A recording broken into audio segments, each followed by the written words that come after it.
শেষ বাসে উঠে আমিও শেষের ঝটপট রওনা দিলাম পুরুলিয়া সেই বিখ্যাত বাংলো ভূতের সন্ধানে। পেশায় সাংবাদিক, আমাদের দুজনের খুব নেশা ছিল ভূতের সন্ধান করা। তবে আজও আমাদের সেই ইচ্ছে পূরণ হয়নি। রাত 12টার পর টিভিতে একটা ভূত বিষয়ক অনুষ্ঠান উপস্থাপন করবার প্রবল ইচ্ছা আমাদের দুজনের। আমাদের চ্যানেল কর্তৃপক্ষ শেষবারের মতো বলে দিয়েছে, এবার যদি কোনো ভৌতিক ঘটনা না আনতে পারি তাহলে আমাদের মাথা থেকে ভৌতিক চ্যাপ্টার নামিয়ে অন্য কাজে মন দিতে হবে। শীতের রাতে আমি, রজত ও শিশির বাসে উঠে নিজেদের ব্যাগপত্র মাথার উপর বাঙ্কারে তুলে 2 সিটে বসে পড়লাম। তখন রাত প্রায় 12টা বাজে। বাস স্ট্যান্ড ফাঁকা, জনমানবহীন। কিছুক্ষণ আগে হয়তো কেউ অদূরে বাস স্ট্যান্ডের এক কোনায় কনকনে ঠান্ডায় আগুন পুড়ে গেছে। দূর থেকে উপলব্ধি করলাম আগুন এখনো বেশ গনগন করছে। সারা বাস ফাঁকা। মনে হলো আমরা দুজনই এই বাসের যাত্রী। শিশির বাসে উঠে পেছনে ঘুরে সিটগুলির চোখ বোলাচ্ছে। অমনি কেউ যেন পেছনের 3 নম্বর সিটে একবার মাথা তুলছে, আবার নিচে নেমে যাচ্ছে। বিস্ফারিত চোখে শিশির দৃশ্যটি দেখতে থাকে। নিজের সিটে এক হাঁটু মুড়ে দেখার চেষ্টা করল, কিন্তু তেমন কিছু দেখতে পেল না মনে হয়। বাঁ হাতে চিমটি কেটে ইশারায় আমাকেও দেখতে ডাকে। আমিও ঘুরে দেখলাম। কানে বেশ গুঙানি শব্দ আসতেই অপরিচিতের মুখটা দেখতে পাচ্ছি না। আবার সেই মাথাটা তুলল। মাথায় চুলের বহর দেখে বুঝলাম নিশ্চয়ই কোনো মহিলা হবে। 2 বন্ধু চোকাচুকি ইশারায় কত কি ভাবতে লাগলাম। দুজন নিজের সিটে বসলাম। বাসের কন্ডাক্টরও নেমে কোথায় গেল দেখতেই পাচ্ছি না। হয়তো বাসের পিছনে গিয়ে এক সেলিন টেনে নিচ্ছে। গাড়িটা কেমন নড়ে উঠছে বারবার। এবার ভয় পেতে লাগলাম, আবার কৌতুকও প্রকট। সাহসের সাথে আবার পেছনে ঘুরে দেখতেই এ কি, মাথা ভর্তি এক ঝাঁক চুলের এক মধ্যবয়স্ক ব্যক্তি চাদর মুড়ি দিয়ে সোজা হয়ে দাঁড়ালো। বুকটা ধড়াস করে উঠল। আমাদের দিকে এগিয়ে আসছে। বাসের ভিতরে আবছা আলোয় স্পষ্ট কিছু বোঝা যাচ্ছিল না। আমি চুপ করে বসে পড়লাম। আমার ইশারায় শিশিরকে বললাম, লোকটা এদিকেই আসছে। বলতে বলতেই আমাদের সিটের পাশে এসে দাঁড়ালো। নিষ্পলক দৃষ্টিতে আমাদের দুজনের মুখের দিকে তাকিয়ে রয়েছে। শিশির বলল, আমরা পুরুলিয়া যাচ্ছি। আর আপনি? অপলক নির্বাল লোকটা কিছু না বলে পাশের গেটের দিকে এগিয়ে যায়। বুঝতে পারলাম লোকটা হারিয়া খেয়েছে। বাস থেকে নেমে লোকটা সোজা এই গনগনে আগুনের দিকে এগিয়ে চলে। চারিদিক ঘুটঘুটে অন্ধকার। বাসের ভিতর টিমটিম করে জ্বলছে আলো। আমরা 2 বন্ধু ভয়ার্ত চোখে জানালা দিয়ে বাইরে তাকিয়ে রয়েছি। নিষ্পলক দৃষ্টিতে লক্ষ্য করছি লোকটা কেমন আগুনের কাছাকাছি গিয়ে অন্ধকারে মিলিয়ে গেল। ভয়টা আরো চরম সীমায় পৌঁছালো যখন কানে আসছিল কাল পেঁচা আর শিয়ালের আর্তনাদ। মনে মনে ভাবলাম, আমরা কি ভূতের ছবি তোলার একটা সুযোগ মিস করলাম? নিঝুম অন্ধকার রাত্রে ওই দূরে ধাবার আলো টিমটিম করে জ্বলছে। নিস্তব্ধ রাত। এখন আর পেঁচার ডাক কানে আসে না, শিয়ালের ডাকও কানে আসে না। ঘড়ির দিকে তাকিয়ে দেখি রাত 12:45। আর 15 মিনিট পর বাস ছাড়বে, কিন্তু বাসে যাত্রী কই? আমরা দুজন আর ওই ব্যক্তি। তাও উনি কোথায় অন্ধকারে মিলিয়ে গেলেন? আদৌ বাসটা পুরুলিয়ার উদ্দেশ্যে রওনা দেবে তো, না রাতটা এই বাসেই কাটাতে হবে? হঠাৎ বাসের পেছনের গেটটা দাম করে বন্ধ হলো। 2 বন্ধু হকচকিয়ে পেছনে ঘুরে দেখি কন্ট্রাক্টর মাথায় মাফলার বেঁধে গাড়ির পেছনের গেটে দাঁড়িয়ে, আর ওই অপরিচিত ব্যক্তি নিজের সিটে বসে রয়েছে। গাড়ির ইঞ্জিন স্টার্ট করে ড্রাইভার সজোরে হর্ন বাজিয়ে চলেছে। ক্ষণিকের জন্য দুজনের বুকটা ধরাস করে ওঠে। সম্বিত ফিরতেই ড্রাইভার গাড়ির ভেতরের আলোগুলো জ্বালিয়ে দেয়। না, হর্ন বাজিয়ে লাভ হলো না। গাড়িতে আর কোনো প্যাসেঞ্জার উঠল না।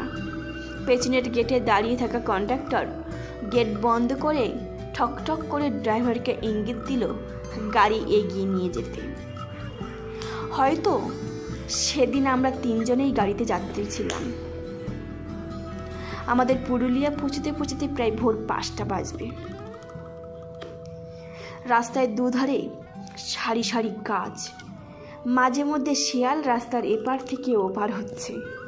কখনো ড্রাইভার সজোরে ব্রেক দিচ্ছে, আবার কখনো তারস্বরে হর্ন বাজিয়ে ছুটছে। মনে হয় এ গাড়ি নিয়ে সোজা পুরুলিয়ায় থামবে। ভূতের সন্ধানে বেরিয়ে রাতের বাস সফরের এক অভিজ্ঞতা বেশ রোমাঞ্চকর ছিল। তবে গল্পটা এখানেই শেষ নয়। আমরা এখনো ভূতের কাছে পৌঁছাইনি। এখনো রাতের পথ অনেক বাকি।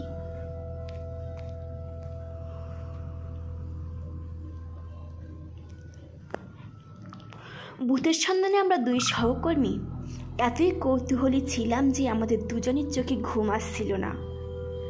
রাস্তার দুধারে সারি সারি গাছ ও অদ্ভুত সব বাঘ পার করে সমানে ছুটে চলেছে ভুতুরে বাসটা। ভুতুরে বাস বললাম এই কারণে, বাসটার মধ্যে আমরা 3 জন যাত্রী ছাড়া ড্রাইভার ও কন্ডাক্টর ছিল, আর কোনো যাত্রীই ছিল না। নিষ্পলক দৃষ্টিতে 2 সিটের মাঝখান দিয়ে আমরা সোজা রাস্তার দিকে তাকিয়ে রয়েছি। যদি কোনো ভৌতিক গতিবিধি দেখতে পাই তাহলে তো অবশ্যই ক্যামেরা বন্দি করব। হঠাৎই পেছনের সিটে বসে থাকা লোকটা চিৎকার করে উঠল, বাঁচাও বাঁচাও বলে। ভয়ে আমরা উঠে দাঁড়িয়ে পেছন ঘুরে দেখি বাসের কন্ডাক্টর লোকটার কাছে ছুটে এসেছে। লোকটার উদ্দেশ্য কন্ডাক্টর বলল, কাকা, আজকে 2 ছেলিম বেশি টেনেছ।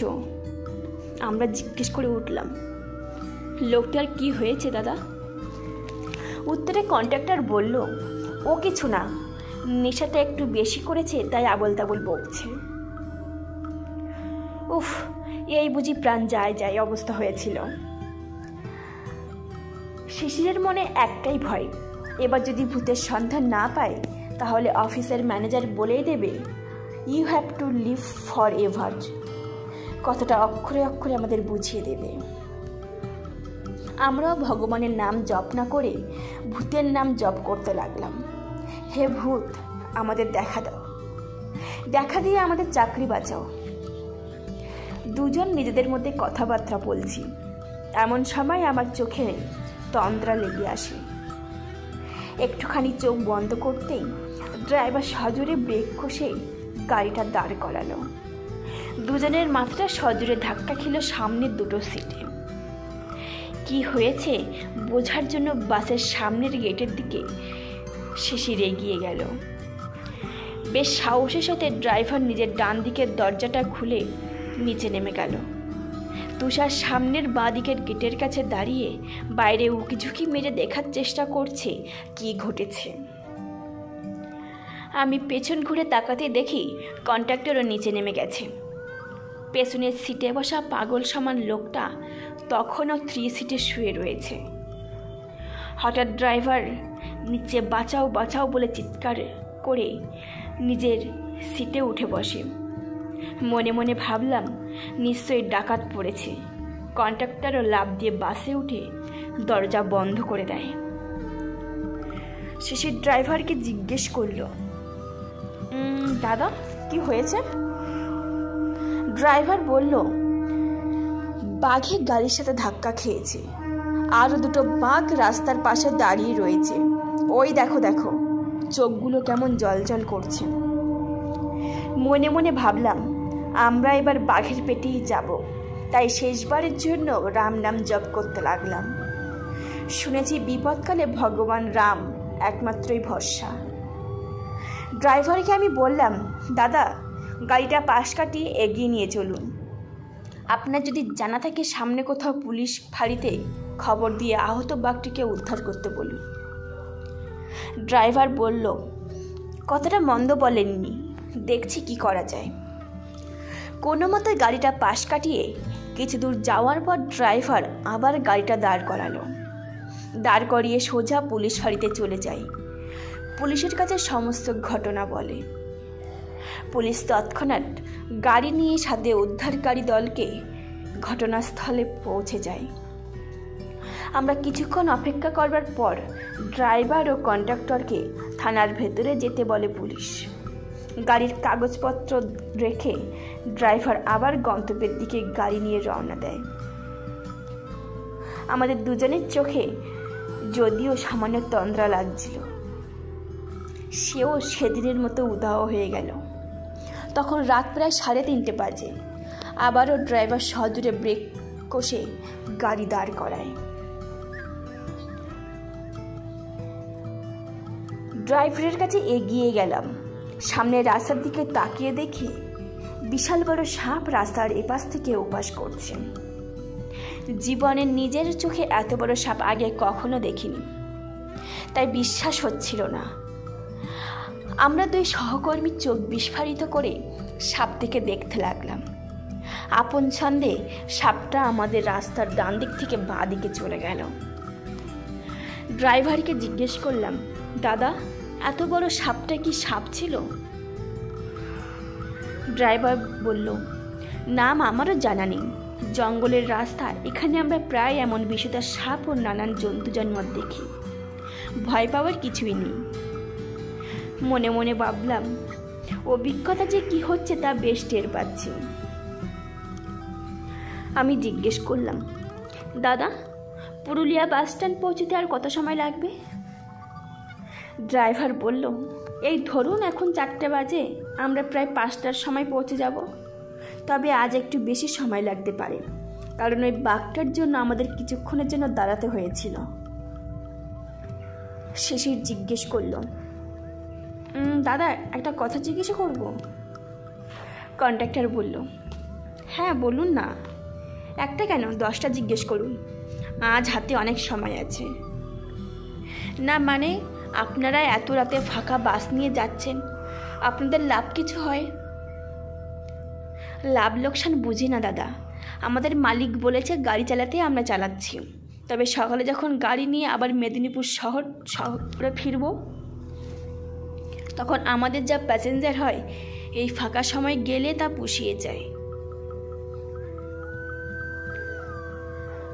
আমি ড্রাইভার দাদাকে জিজ্ঞেস করলাম, দাদা, আপনার জানা আছে কিছু পুরুলিয়ার ওই ভূত বাংলো বাড়িটার বিষয়ে? ওরে বাবা, আপনারা ওখানে কি করতে যাবেন? আপনারা কি ওই ভূত বাংলোতেই যাবেন? আমি আমতা আমতা করে বললাম, হ্যাঁ না মানে। কন্ডাক্টর পিছন থেকে বলল, ভুলেও ওই বাড়িতে যাবেন না, গেলে হয়তো আর প্রাণে বেঁচে ফিরবেন না।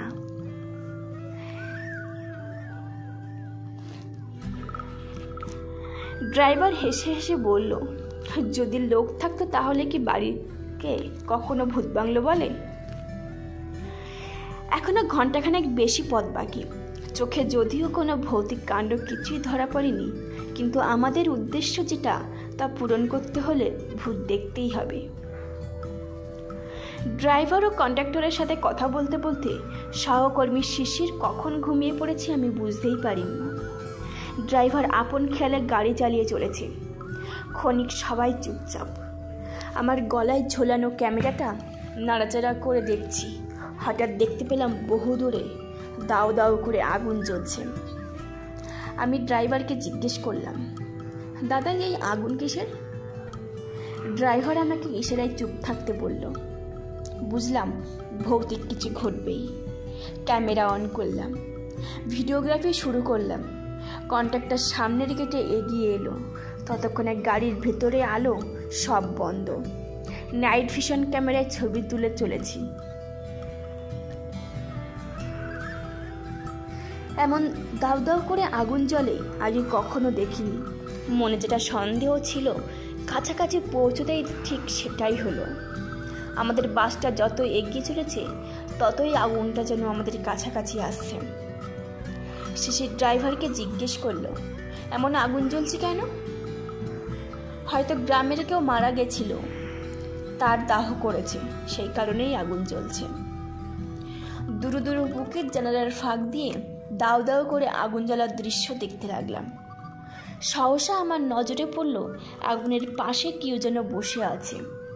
অস্থির হয়ে কন্ডাক্টরকে জিজ্ঞেস করলাম, দাদা তুমি কিছু দেখতে পাচ্ছ বাইরে?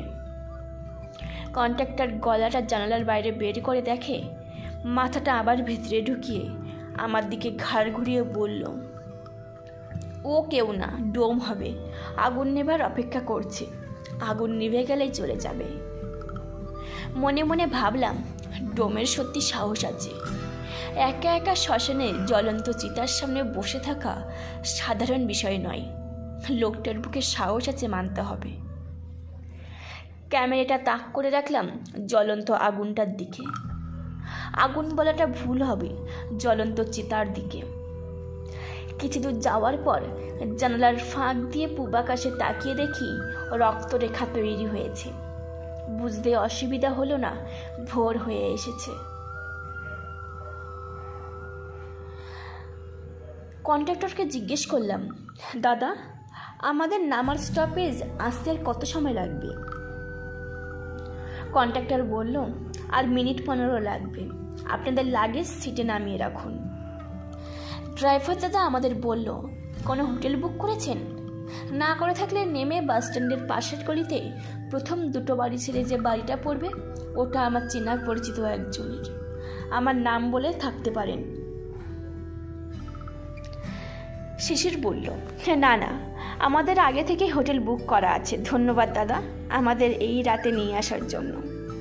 আচ্ছা আমরা পরশুদিন ফিরবো বিকেলের দিকে, কোন গাড়ি মেদিনীপুর সদরে যাওয়ার জন্য আছে?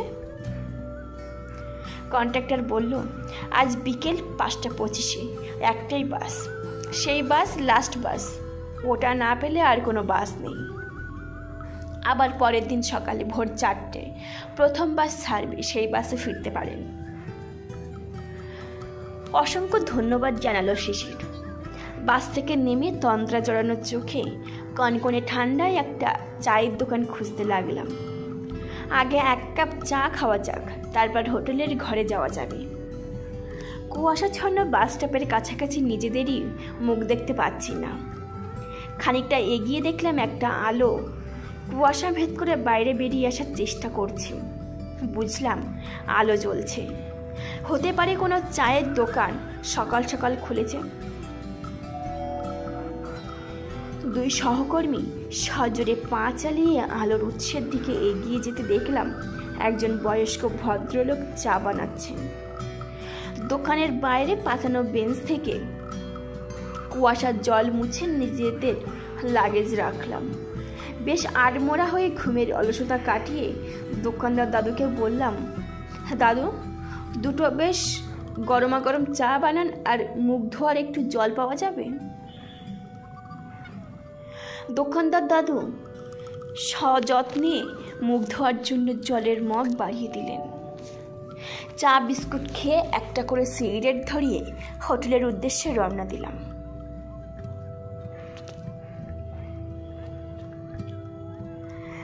তাড়াতাড়ি করে নিজেদের লাগেজ গুটিয়ে গাড়িতে বসলাম।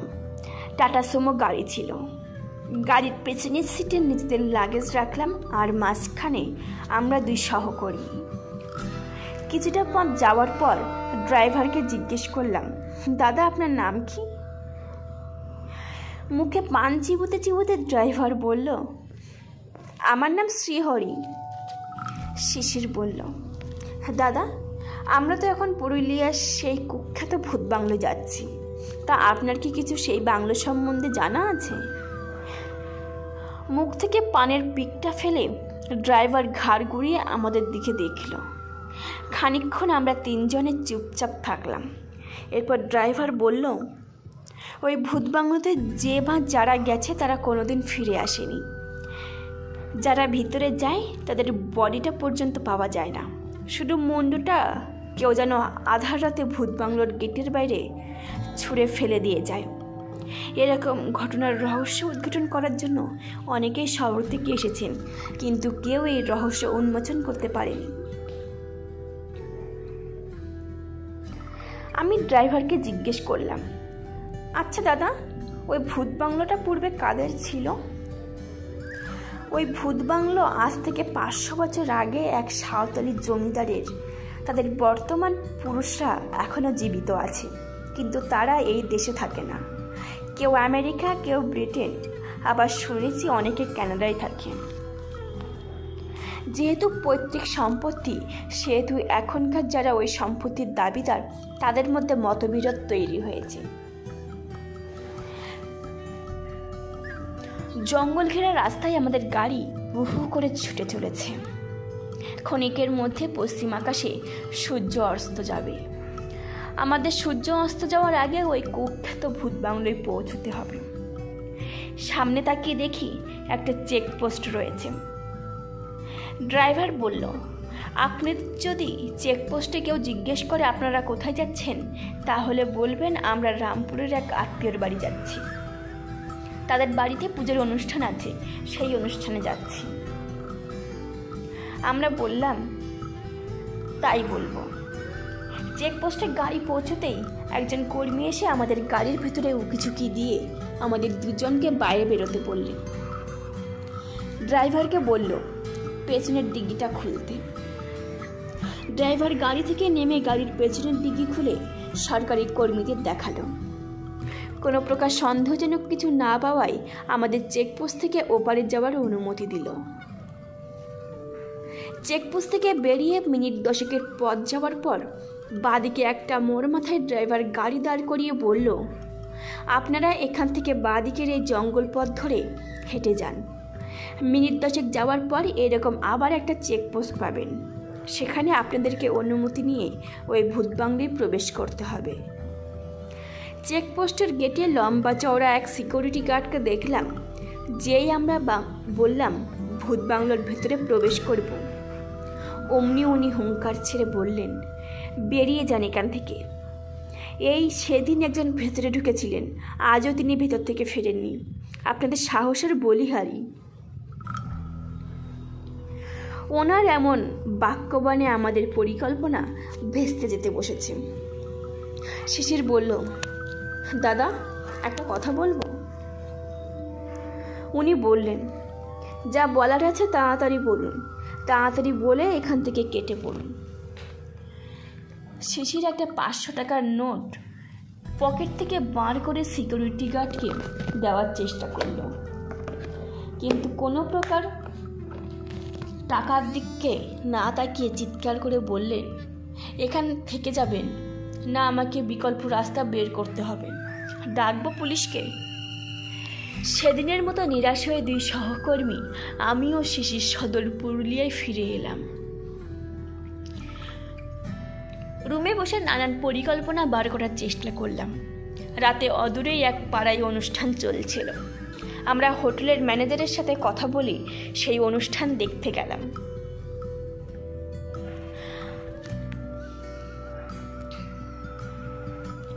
পরের দিন সকালবেলা ঘুম থেকে উঠে ব্রেকফাস্ট করে রাতের সাংস্কৃতিক অনুষ্ঠানের বিভিন্ন নাচ ও গানের ভিডিওগুলো একটু দেখছিলাম।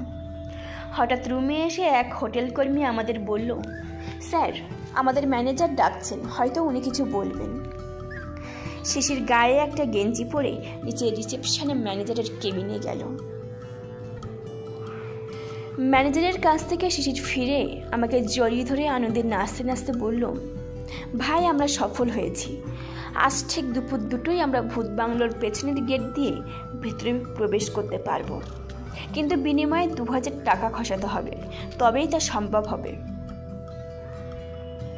আমরা কোনো প্রকার এদিক ওদিক না ভেবে 2000 টাকা দিতে রাজি হলাম এবং সেই ভূত বাংলোর উদ্দেশ্যে বেলা 12:30 নাগাদ বেরিয়ে পড়লাম। ভূত বাংলোর পেছনের গেট দিয়ে আমরা ভেতরে প্রবেশ করার চেষ্টা করলাম। চারিদিকে আগাছা, বড় বড় বুনো গাছ, মাঝে মধ্যে ভামবিড়াল ডেকে উঠছে। সেরকমই একটা জঙ্গল পথ ধরে পেছনের দরজার দিকে এগিয়ে যাচ্ছি।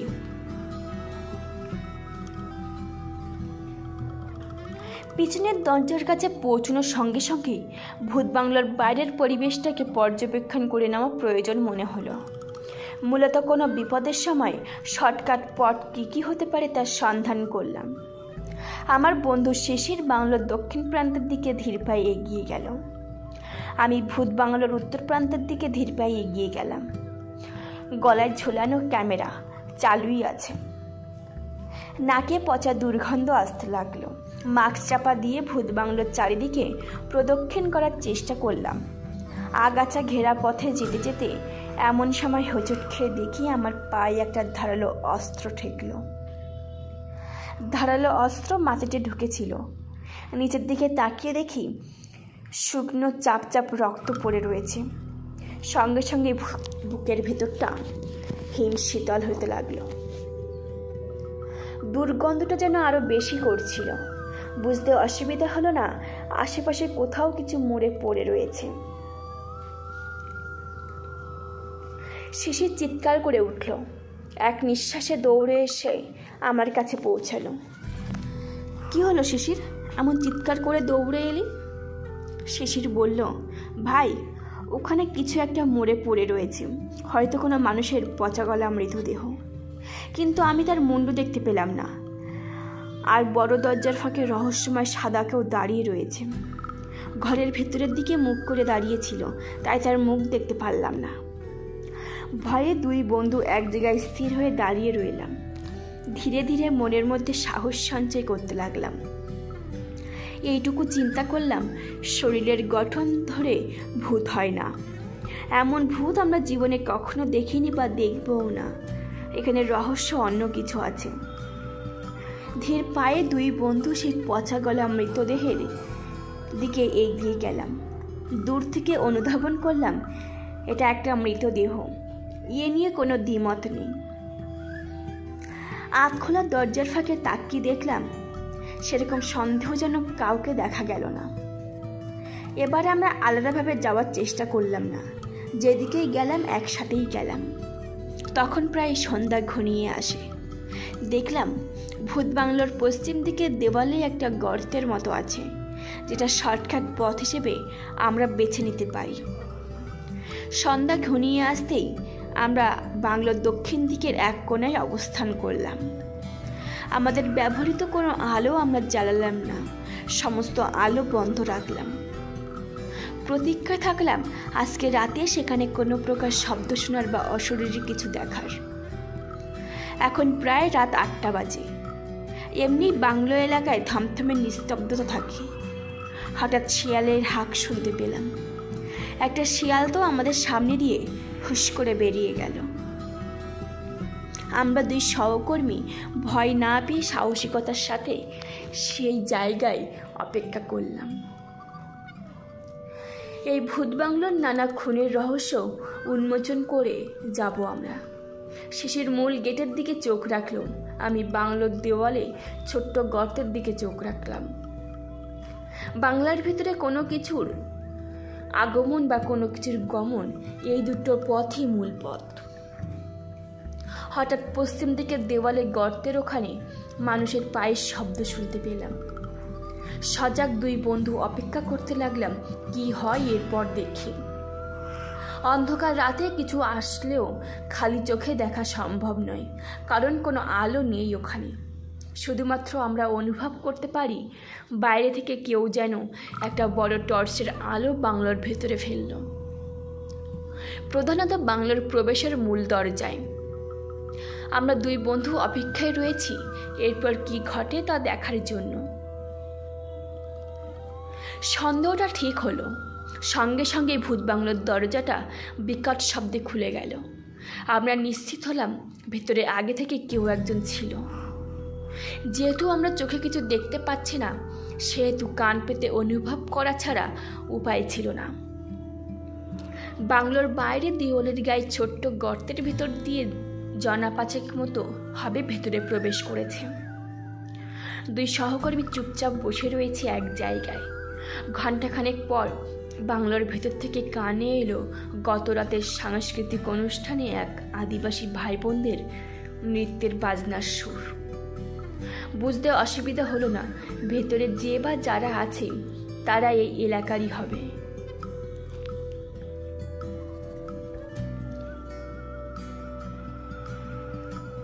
আমরা কান খাড়া রেখে অদ্ভুত শব্দগুলো শুনবার চেষ্টা করলাম। জঙ্গলে ঘেরা বাবলা গাছের ডালে শুনতে পেলাম প্যাঁচার আর্তনাদ।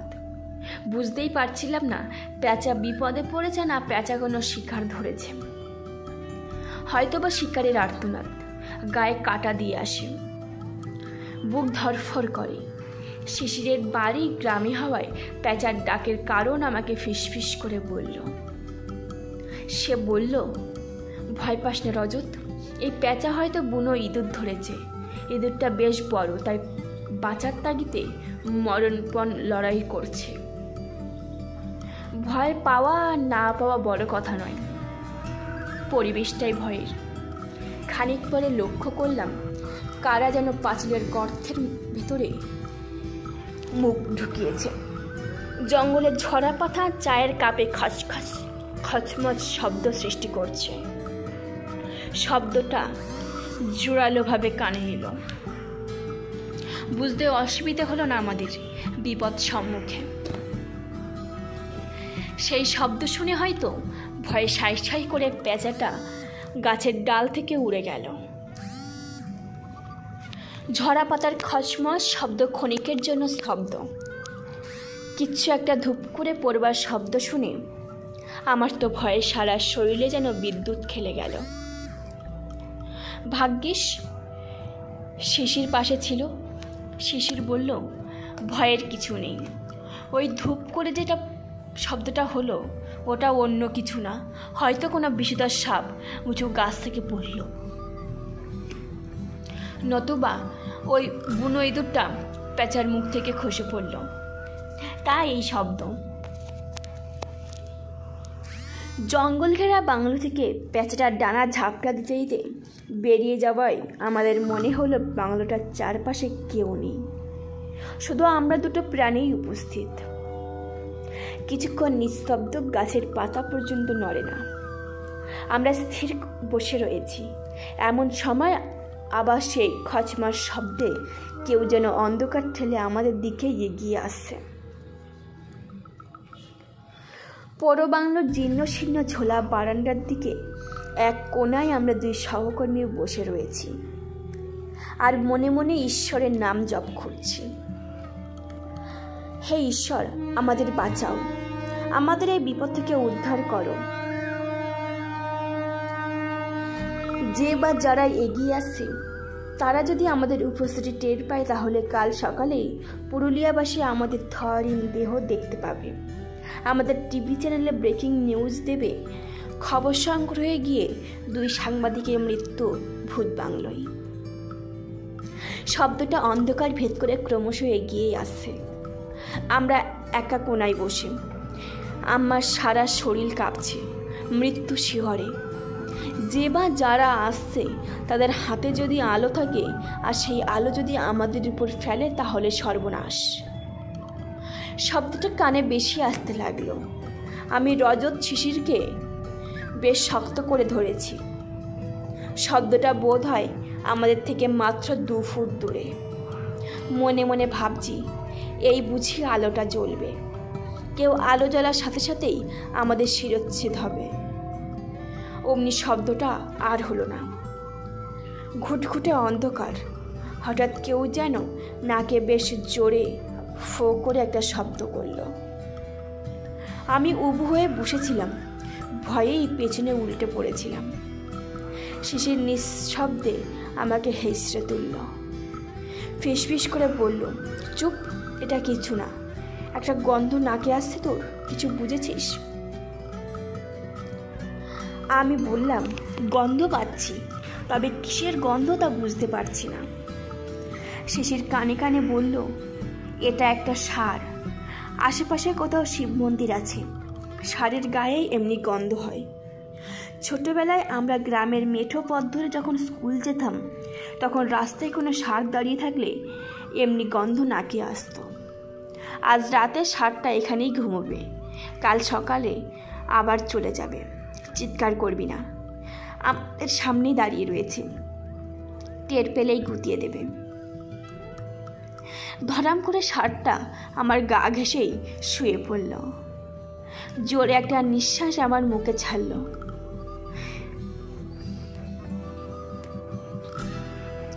একটা সময় রজত শিশিরের কোনো সারা শব্দ না পেয়ে ভয়ে অস্থির হয়ে ওঠে। ফিসফিস করে রজত আবার শিশিরকে ডাক দেয়, এ শিশির, কোথায় গেলি? এখানেই আসিস তো? আমার খুব ভয় করছে ভাই, তোর কোনো সারা শব্দ পাচ্ছি না। জোরে ডাকলে আবার ষাঁড় আমাকে গুটিয়ে না দেয়। কোথায় গেলি রে? কিছুক্ষণ পরেই শিশির ফিসফিস করে রজতের কানে কানে বলল, ভাই, হালকা করে এলাম, তুই কি যাবি? সম্বিত ফিরে পেয়ে শিশিরকে বললাম, এই অন্ধকারে তুই টয়লেট খুঁজে পেলি? রজত বলল, তুই বোকা, এই অন্ধকারে টয়লেটে গিয়ে টয়লেট করা যায়? যেখানে বসে আছিস সেখান থেকে সোজা দুপা এগিয়ে গিয়ে হালকা করলে কে দেখবে আবার? মনে মনে ভাবলাম, ষাঁড়টা যে আছে, দূর চাই কি যাতা ভাবছি। গা ঘেঁষে শুয়ে থাকা ষাঁড়ের জ্বালায় একটু কথাও বলা যাচ্ছে না। আমরা দুজন ঠিক করলাম নিচের ঝুট বারান্দা থেকে একটু দূরে একটা বাইরে এগিয়ে যায়। অন্ধকারে যেহেতু কিছু দেখা যাচ্ছে না, সেহেতু ভয়ের কোনো কারণ না থাকাই উচিত। তখন প্রায় রাত 2টো বাজে। হঠাৎ বাংলোর ভেতর থেকে গোঙানির শব্দ শুনতে পেলাম। আমরা 2 সহকর্মী তন্ত্রাচরণের চোখে চমকে উঠলাম আর কান পেতে শোনার চেষ্টা করলাম এটা কিসের শব্দ। সেই গোঙানির শব্দ শুনে ষাঁড়টাও কেমন জোরে জোরে শ্বাস প্রশ্বাস নিতে লাগলো, মাটিতে বারবার লেজের ঝাপটা দিতে লাগলো।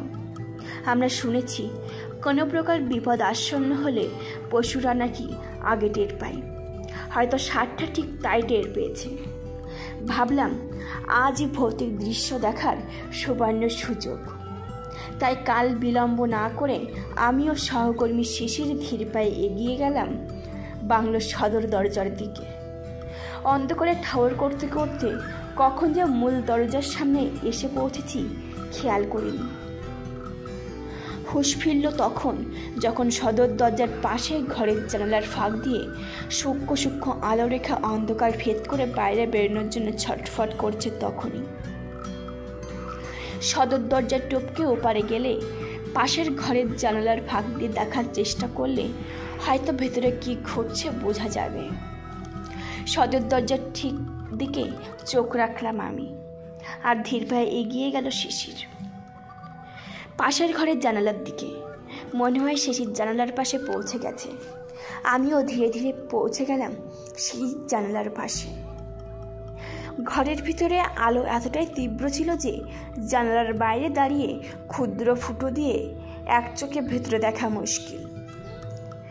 এইভাবেই 2 সহকর্মী ভেতরের রহস্য উন্মোচন করবার যার পড়ানি চেষ্টা চালিয়ে যাচ্ছে।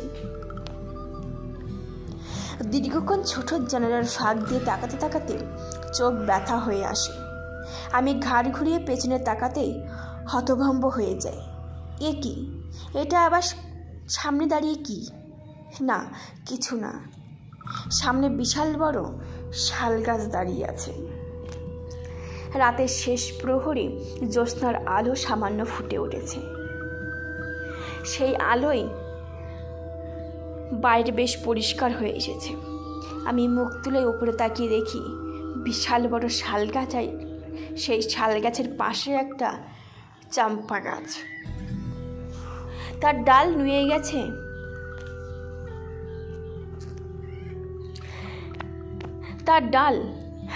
গেছে। শিশিরের কাঁধে উঠবার চেষ্টা করছে। আমি না পারছি চিৎকার করতে, না পারছি শিশিরকে টেনে সরিয়ে দিতে।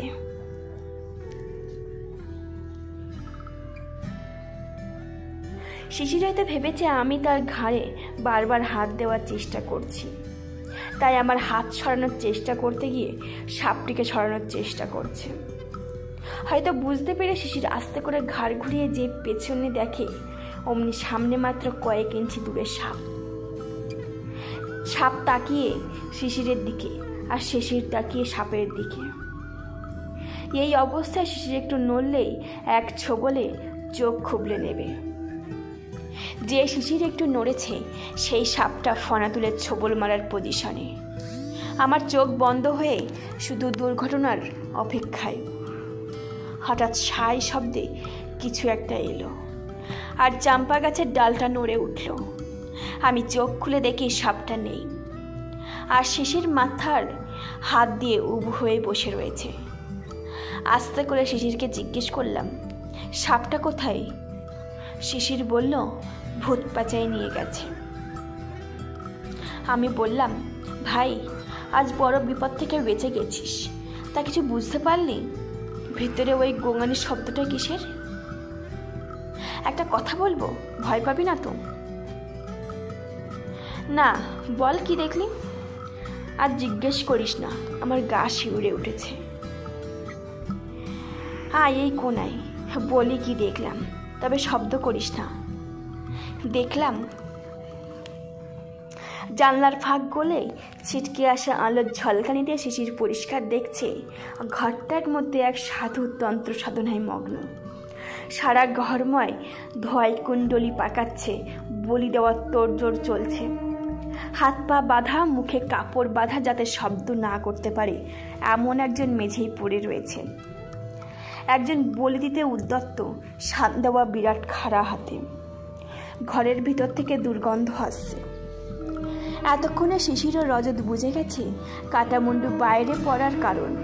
এই তান্ত্রিকের অসাধু কর্মকাণ্ড যারা দেখেছে, সাধুর অনুচরেরা তাকে ধরে নিয়ে গিয়ে এমনি বধ করেছে। রজত চোখটা বড় করে ভালোভাবে দেখার চেষ্টা করছে।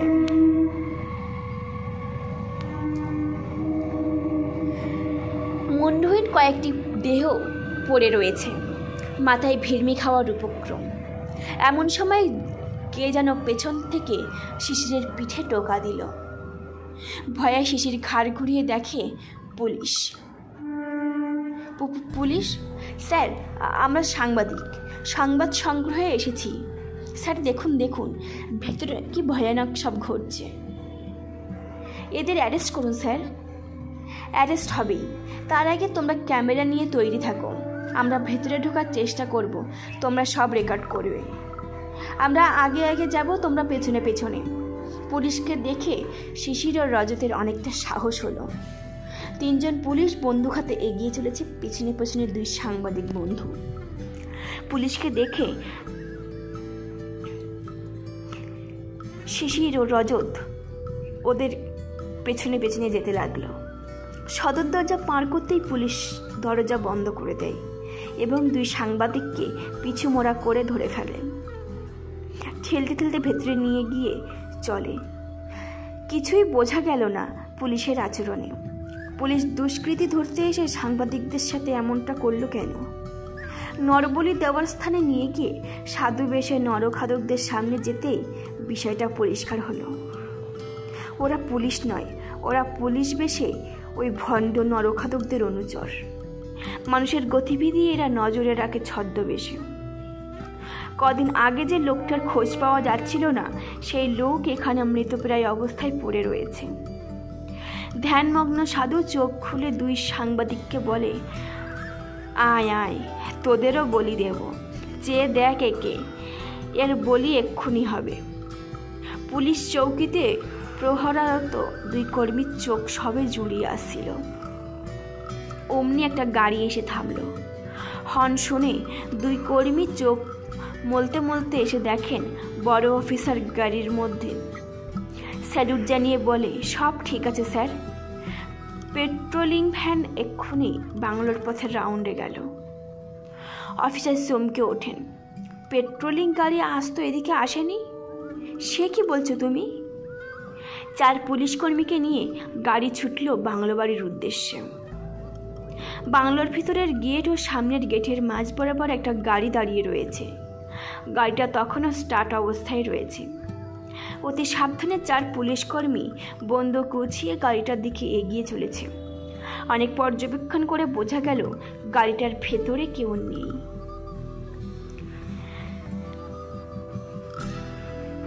পাশেই বাংলোর ভাঙা পাঁচিলের কাছে যেতেই পরিষ্কার বোঝা গেল কিছুক্ষণের মধ্যে কেউ না কেউ বাংলোর ভেতরে প্রবেশ করেছে।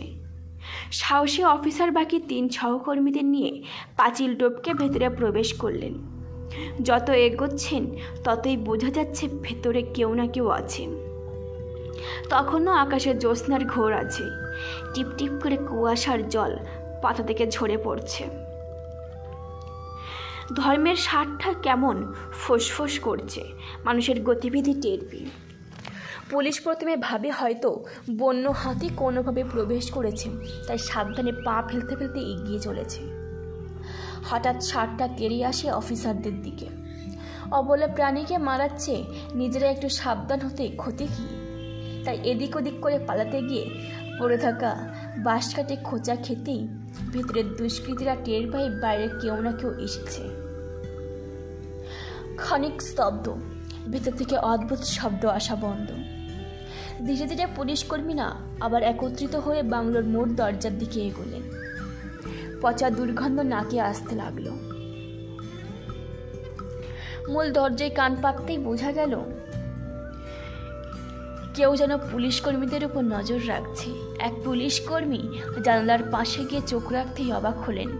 এক সাধু পিছনে হাত মোড়া করে বাঁধা, একজনকে বলি দিতে উদ্যত। পুলিশ কর্মী চোখ বুলিয়ে দেখে নিলেন ভেতরে কজন আছে। দেখলেন এক সাধু একজনকে বলি দেওয়ার জন্য উদ্যত। 2 জন দাঁড়িয়ে ভয়ে কাঁপছে, 2 জন পুলিশ পোশাকে হাতে বন্দুক নিয়ে দাঁড়িয়ে, অর্থাৎ মোট 6 জন। মাথা গুনে বড় অফিসারদের কানে ফিসফিস করে বলল। অফিসার কনফার্ম হলেন যে 2 জন ভয়ে কাঁপছে তারা নিরীহ মানুষ, যাকে বলি দিতে উদ্যত হয়েছে সেও নিরীহ, অর্থাৎ মোট 3 জন থেকে 4 জন দুষ্কৃতী আছে। 2 পুলিশকর্মী জানালার পাশে দাঁড়িয়ে চিৎকার করে, ভেতরে যারা আছে তারা সবাই নিরস্ত্র হও, আপনারা সবাই পুলিশের নজরে আছেন। কোনো প্রকার গুলি অথবা অস্ত্র প্রয়োগ করলে আমরাও গুলি চালাতে বাধ্য হব। সাধু ও দুষ্কৃতীরা ভয় পালাতে থাকে। 2 সাংবাদিক বন্ধু ততক্ষণে ক্যামেরায় ভিডিও কভারেজ নিচ্ছে। ফায়ারিং করতে করতে সশস্ত্র দুষ্কৃতীগুলো গভীর জঙ্গলে পালাতে সক্ষম হলেও সাধু ধরা পড়ে যায়। মুমূর্ষু ব্যক্তিকে উদ্ধার করে পুলিশ তদন্তে নামে। প্রাথমিক জিজ্ঞাসাবাদে পুলিশ জানতে পারে এই সাধু সমাজের বিভিন্ন মানুষকে, বিশেষ করে যারা দুর্বল অশিক্ষিত, তাদের ভুল বুঝিয়ে এখানে রাতের অন্ধকারে নিয়ে আসে তন্ত্র সাধনার জন্য। সাংবাদিক 2 সহকর্মী রজত ও শিশির কিভাবে এখানে প্রবেশ করলো তার বিবরণ দিচ্ছিল। অমনি অফিসার ধমক দিয়ে বললেন, এভাবে আপনাদের এখানে আসা উচিত হয়নি।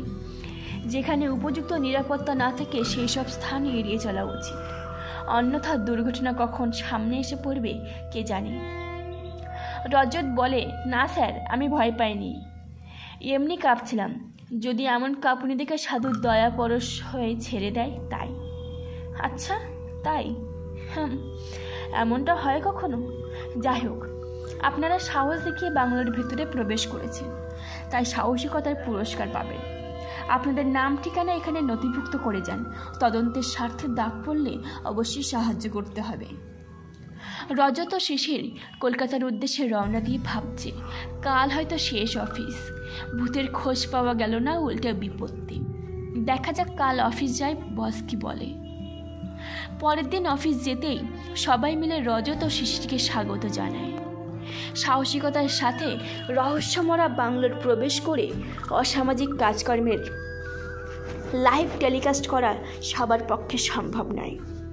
বাংলার ভেতর মৃত্যুপুরীর রহস্য উদ্ঘাটন করে রজত ও শিশির বেশ নামডাক সাংবাদিক। সাধু এখন জেলের ঘানি টানছে। সরকার বাংলোটিকে হেরিটেজ ঘোষণা করেছে। প্রকৃত রক্ষণাবেক্ষণের মধ্য দিয়ে সুন্দরভাবে সাজিয়ে তোলা হয়, পরবর্তী সময় জনসাধারণের জন্য উন্মোচিত করে দেওয়া হয়।